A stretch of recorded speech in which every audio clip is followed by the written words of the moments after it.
Hello YouTube.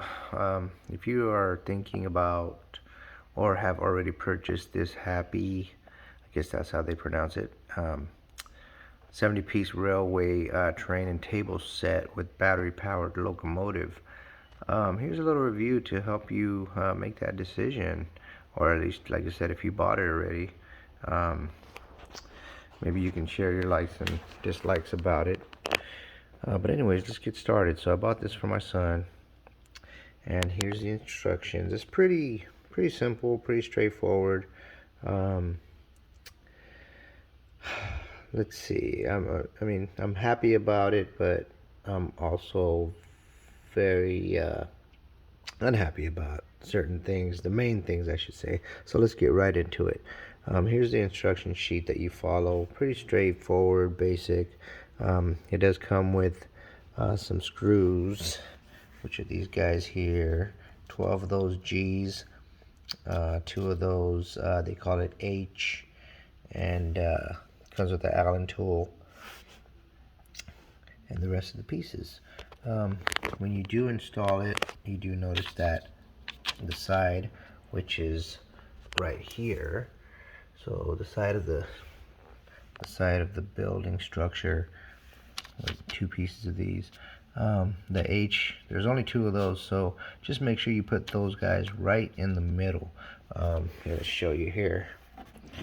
So right above this arch right here. So those are your only 2 longest ones. The rest of them, 1, 2, 3, 4, and same thing on the other side. And then the rest of those are going to be, you're going to have 2 here, 1, 2, and then 1 there, 1 there, 1 there, 1 there. So the installation is actually pretty straightforward, to be honest. One thing that when I was putting this thing together, I could not for the life of me figure out why. Sorry for the lighting. I got the sun gleaming down over here. I'll just move over here. One thing that I could not figure out for the life of me, only because somebody had misplaced these, but these little things right here are your most important things of this entire toy. Why is that? Because if you don't have this, you see that? If you don't have that, what that does, that allows you to turn these pieces around this way. So you see this notch here? And most of you probably, if you already misplaced these, you probably already figured out that this will not work without these. So these are your most important pieces of all. And there's 2 of them. There's one here, and there's one right over there. Okay?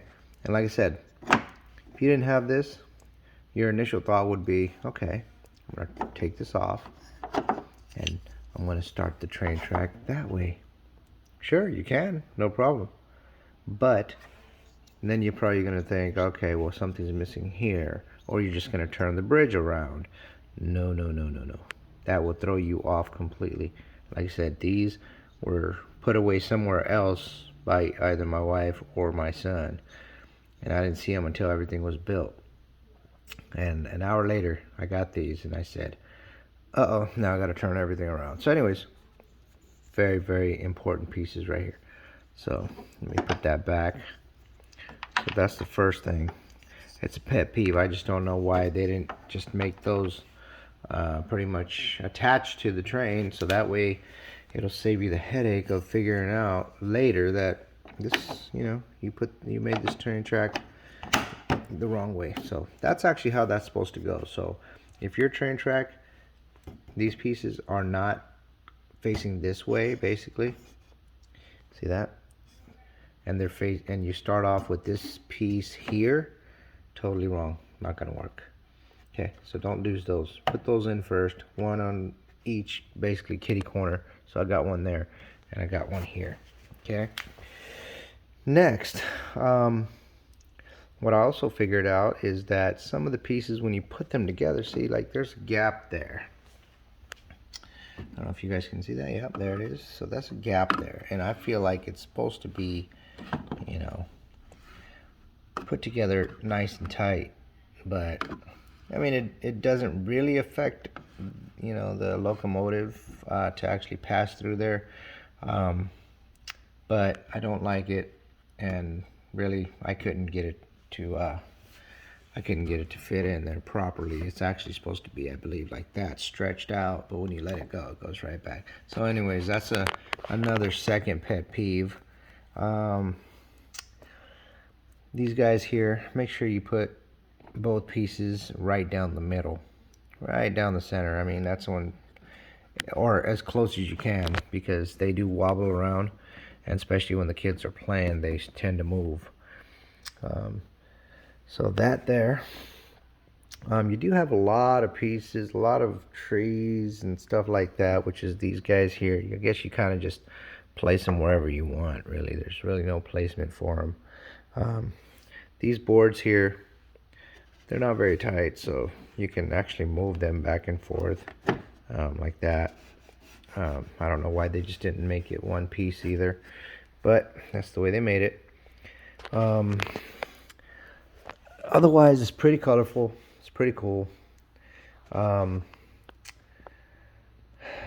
another. This is the biggest problem right here. Besides these guys giving me a headache, the biggest issue that I see is here's your locomotive, and this is the powered unit here. So on the back here, you got basically that's where your two AAA batteries go. So you're gonna open up that little screw right there, and this thing pops out. Here's your on and off button. So once your batteries are in and they're good, just push that button and see it moves. Pretty cool. I like the idea. But here's what I don't like. And this has to be somehow rigged up in some sort of way to make it work. So these little magnets here are supposed to attach like that. Pretty cool, and it pulls it along. But this locomotive with this little piece will hold on, and it'll pretty much, you know, do its rounds. But look how weak these are. Look at that. It just, so if you want to add on, let's just say your truck here. Okay, so you can attach all these with the magnets here, but it's not strong enough to hold it. So those things, as soon as they try to either go up these bridges or actually come up these bridges, it's not going to work. These things will end up falling off. So that's another pet peeve. Should have wrote all these down, but as I'm going, I'm starting to remember what I didn't like about it. Okay, so the magnets, whatever. That's, you know, you could always add something a little bit stronger if you really wanted to. But that's not it. This locomotive, it has these little rubber, I guess, like rubber treads on the tires, like actual car tires. So you see that? And that's supposed to grab onto these tracks here as this locomotive is coming up. No, it's not working. So here we go. We'll just turn it on for a second. So this guy will come down fine. There it goes. And let's turn them off. Now, here's the problem that I'm having. Watch this, guys. This is not good. I'll give you a different angle here. So this locomotive needs to go this way, and this little bridge also has these little tracks where the tracks on your locomotive right there are supposed to grab on, and it's supposed to allow it to climb up. Watch this. Look at that. It does not want to go up. What is up with that? You know? So what I've noticed is that even when this stuff here is on the back, so let's go ahead and attach it if I can in some kind of way here. Oh, wrong side. So yeah, the magnets, you got to get them right. See how that attached? So if you have the magnets opposite way, which that's normal, it's not supposed to grab. So it only goes one way and it attaches. Cool. So you would think it's a lot heavier, or a little bit more heavier. Let's put the box on there. Now let's try it. And nothing. that is annoying because your kid has to keep coming back and giving it a little bit of push. And there it goes. And now watch this. Let's get this truck out of the way. Alright. Don't mind the Legos. That's another that's another thing my son's playing with. But see, it's pretty cool otherwise. Pretty cool. It does its thing, and it does get stuck around the plastic pieces, I've noticed also. Coming down the bridge, not a problem. Speeds up a little bit, comes around, and it's doing its thing. That's good. And see, it kind of gets stuck around the plastic pieces, but that's not too bad. Now we're going to go up that bridge, and we're stuck again. Not good. So let's go ahead and shut that down.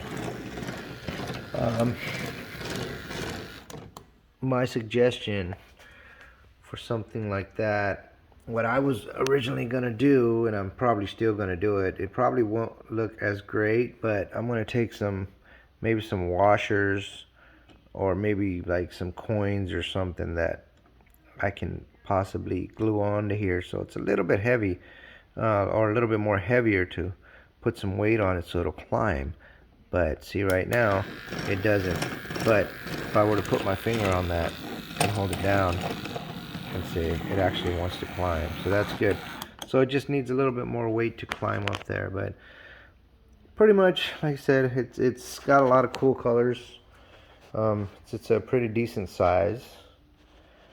But just for those things, the most important things, you don't want to have to keep pushing that train up with your fingers, and I'm sure your kids don't mind it, but to me it's very annoying. Yeah, if you are thinking about purchasing one of those are some very, very important things to actually take into consideration. Oh, and one other thing, that's my second set of batteries within I'd say maybe half hour of trying to run this thing. So it is a battery drainer. So that's another thing to consider.